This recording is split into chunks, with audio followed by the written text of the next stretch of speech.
আসসালামু আলাইকুম, সবাইকে কেমন আছেন সবাই? আশা করি সবাই ভালো আছেন। সকালে নাস্তা বানানোর পরে এমন ঘুম দিছি, আমার শ্বশুর একবারে বাজার থেকে চলে আসছে। আসলে আমার যে কি এক অভ্যাস হয়েছে, সারা রাতও ঘুম আসে না। রাত 3টার পরে একটু ঘুম আসে, তারপরে হচ্ছে ফজরের নামাজ পড়ার পরে এমন ঘুম আসে আর উঠতে ইচ্ছে করে না, তবে উঠতে তো হবে। ঘুম চোখে নিয়ে হচ্ছে আজকে নাস্তা বানাইছি। তারপর আমার জালরা বলছিল কি, ভাবি যান আপনি ঘুমান গিয়া। আমি বললাম কি না থাক, বানানোর পরে ঘুমাবো।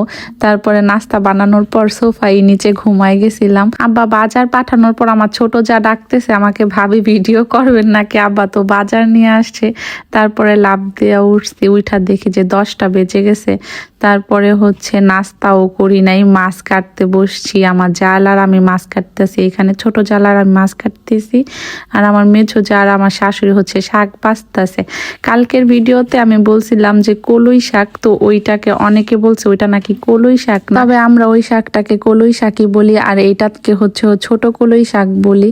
অনেকে আগে ছোট কলই বলতো। তারপরে তো সবকিছু কাটা বাছা ধোয়া শেষে হচ্ছে রান্না বসাই দিছি। আমি যেহেতু সকালে নাস্তা খাই নাই, তো নাস্তাটাও নিয়ে নিছি, নাস্তা করবো আর হচ্ছে রান্না করব। তারপরে এখানে জাল ধরাই দিছি। এই জাল ধরানোটা অনেক ঝামেলার লাগে আমার কাছে, তবে এখন না অনেক তাড়াতাড়ি ধরে যায়, চলাগুলো অনেক ভালো করে শুকাইছে। আমার মেঝো যা হচ্ছে অনেক মিহি কুচি করে ছোট কলই শাকগুলা কাইটা দিতেছিল, এগুলা কিন্তু ঝিরি ঝিরি করে কাইটা তারপরে রান্না করলে বেশি ভালো লাগে। আমি এইদিকে মাছ ভুনা করে নিব। আর এখন কিন্তু ভুনা তরকারিগুলাতে এরকম সেই দিয়ে করলে অনেক ভালো লাগে, আমাদের বাসায় তো সবাই পছন্দ করে। আর এগুলো হচ্ছে সুরমা মাছ। মাছগুলো এরকম দেখাচ্ছে কারণ আমার ছোট যা আবার উপরে চামড়াটা ফালাই দিছে।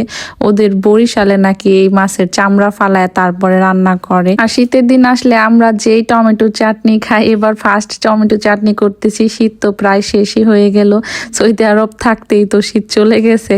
তো আমার জালরা নাকি একদিনও এখনো টমেটো চাটনি খায় না, এটা শুনে তো আমি পুরো অবাক হয়ে গেছি।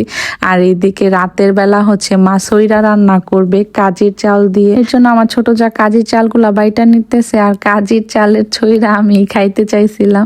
যখন সৌদি আরব ছিলাম আসার আগে মা বলছিল কি খাইবা, তো আমি বলছিলাম কি যে কাজির ছইরা খাইতে ইচ্ছা করে আর কাজির ভাকা খাইতে ইচ্ছা করে। ওইখানে আসলে সবই পাওয়া যায়, তবে এই দুইটা জিনিসই খাওয়া হয় নাই। কারণ কাজি পাতে যেই হাঁড়িতে, মাটির হাঁড়ি, ওইটা আমার আপুর ছিল না, আর আমার আপু কাজি খায় না, এর জন্য নেয়ও না। তারপর ও বলছিল তুই যদি খাইতে চাস তাহলে আমি বানাই দিব না, চাল 2 দিন ভিজায় রাইখা। তারপর আমি বললাম কি না, আমার খাইতে ইচ্ছা করে। এতে আসার 2 দিন আগে মারে বলছিলাম, আর মা হচ্ছে এর জন্য কাজির ভাকা রান্না করতে বলছিল। আমরা যেই দিন আসছি ওই দিনই খাইছি। তো সইরাটা আর খাওয়া হয় না, ওই দিন খাওয়ার পর আবার কাজি পাইতা রাখছিল, হয়ে গেছে, এর জন্য আজকেই আবার বানাবে। আর আমার ছোট যা বলতেছিল কি ভাবি ভর্তাগুলা করে রাখি, তাহলে আর রাতে করতে হবে না। আর সইটা দিয়ে কিন্তু বেশি রকম ভর্তা লাগে না, মরিচ বাটা আর হচ্ছে ধনিয়া পাতা ভর্তা হইলেই হয়। এদিকে আমার রান্না শেষ। আজকে আমার প্রিয় খাবার রান্না করছি, টমেটো চাটনি আর হচ্ছে শুটকি আলু বেগুন সিম দিয়ে। এই 2টা খাবার আমার অনেক ভালো লাগে। নায়াল আর সামিউন, সরি আয়ান আর সামিউন খাইতেছিল টেবিলে বসে। খাওয়া শেষে নায়ালের টিচার আসবো, তো ওর আম্মু এদিকে দিছিল টেবিলে বসলে 3 জন মিলে দুষ্টামি করব, খাইতে দেরি হইব। নায়াল মাশাল্লাহ হাত দিয়ে খাওয়া শিখছে, ওর নানু নাকি ওরে এবার হাত দিয়ে খাওয়া শিখাই দিছে। তো ওরে এখন আর খাওয়াই দিতে হয় না, হাত দিয়েই খায় আস্তে আস্তে করে। রাতের বেলা মা হচ্ছে এখানে সইরাটা আগেই রান্না করে নিছে। আমি যে উপরে গেছিলাম একেবারে মাগরিবের নামাজের পরে নামছি, তো নাইমা দেখি মা রান্না শেষ। ওদের আবার হুজুর আসছিল, ওদের পড়া শেষে ওরা আসছে।